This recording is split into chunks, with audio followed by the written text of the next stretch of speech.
everybody. Today I got an album thoughts video for you. This is for Sonata Arctica's upcoming album, The Acoustic Adventures Volume 1.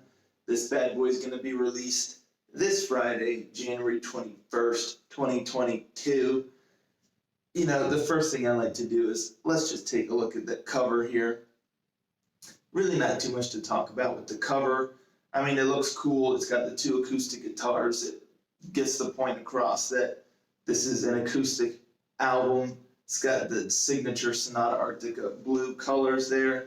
I like how it's got the logo there on the guitars, and the outer area looks, really nice too, outside that circle, that design. I mean, it's classy looking. The only thing that I kind of wish, or that I feel is missing, is I feel like there should be a piano in the background, like behind the two guitars, because the piano plays a big role in the album as well. I think that would have been kind of cool, but I get what they're going for, and there's not really too much to talk about. It gets the message across. It's clean looking, it's classy. So anywho, the album's 12 tracks long, and it comes in at about 55 minutes, a good length of time, and 12 tracks. And what this album is, apparently Sonata Arctica, they had over the years started playing certain tracks. They would do an acoustic version live here and there, and it got really popular. People really started liking it, so they started incorporating some more of that.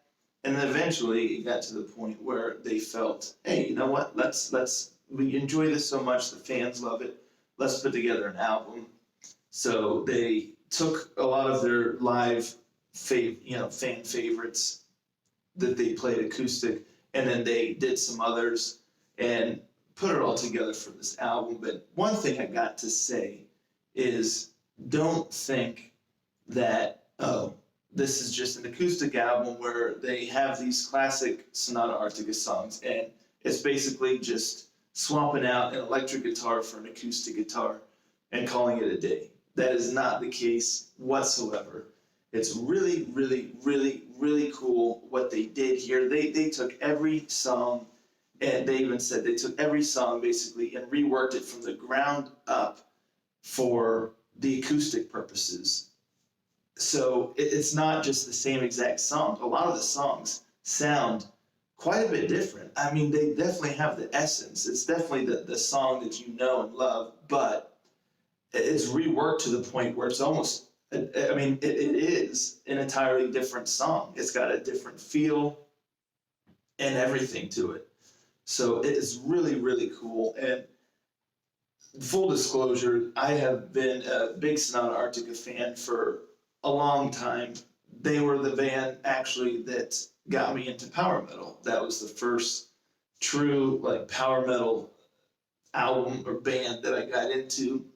And so I've loved everything everything up to Days of Grace. Everything after that has been a little hit or miss for me personally, but that's beside the point. I love their sound. I love their style. So this really hits close to home for me. It's got a lot of their classic songs on here. It's stuff taken from throughout their entire discography. And like I said, it starts off with The Rest of the Sun Belongs to Me. That's track 1. And that's really got kind of a 70s folk rock vibe kind of to it. It's really nice. I really like that one. It's a great way to start the album. But they use a lot of different instruments throughout this whole thing. They got banjo, piano, of course, and your acoustic guitars, obviously. There's organ sounds, a lot of stuff.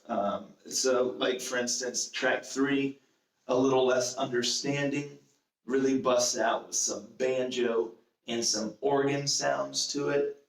It just gives these songs a very different vibe, a very different sound. It feels much more intimate, every song. Another thing that I saw that apparently the band said is each of these songs they recorded live, like without a metronome or anything like that. So I think that adds to the intimacy that you feel from all of these songs. Some are slower, some get up to a more of a brisk pace.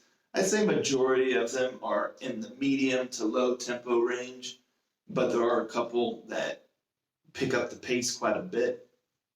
There's a lot of emotion behind all of these songs, and again, just the intimacy.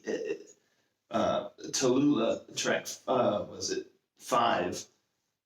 First of all, is a great song to begin with, but here when it starts out with this beautiful piano melody, and this song is just a beautiful like piano driven ballad here, and it's just fantastic.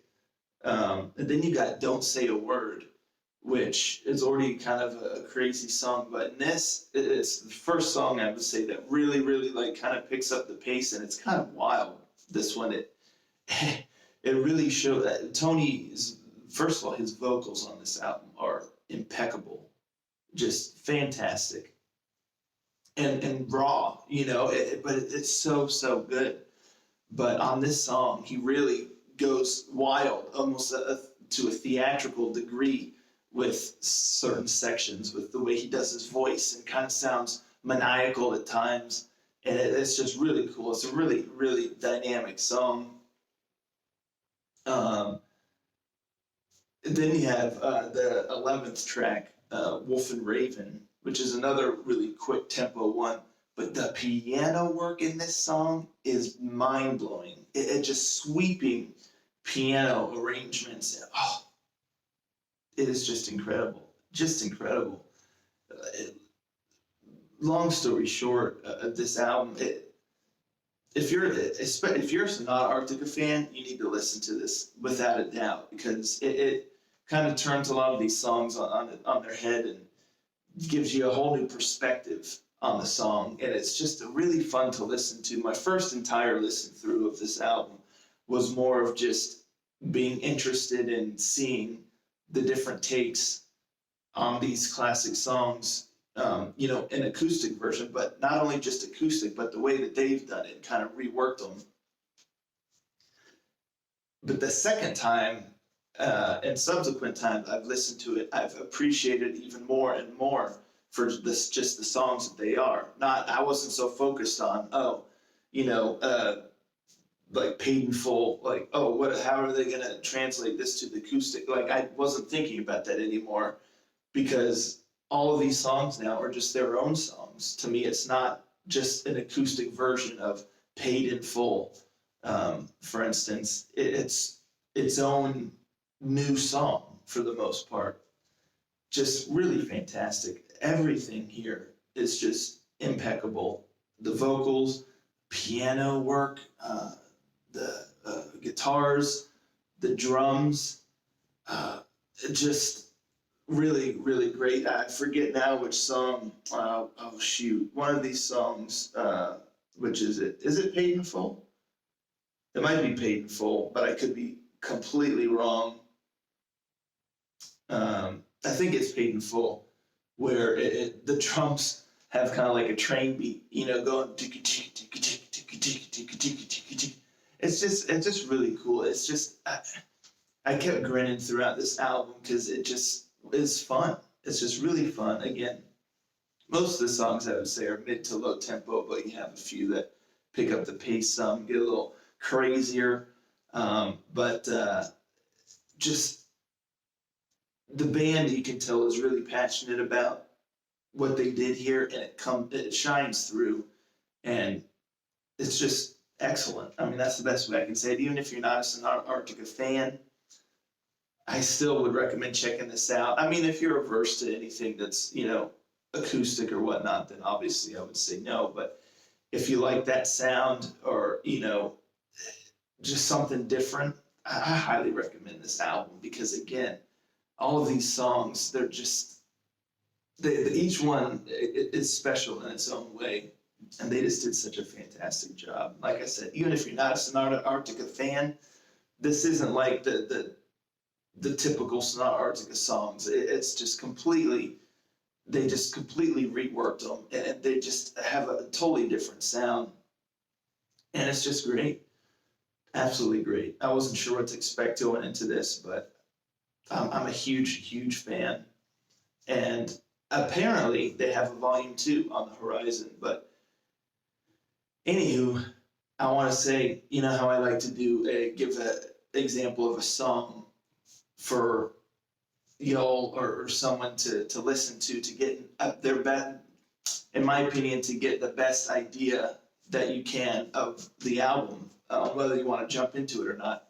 This one's a little tricky here because what I will say is I think probably the best song for you to listen to get the best idea.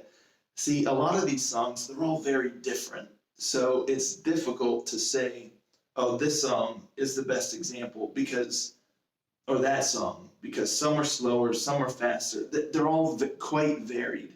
So it's difficult. But if I had to pick one, I would say the opening track, The Rest of the Sun Belongs to Me.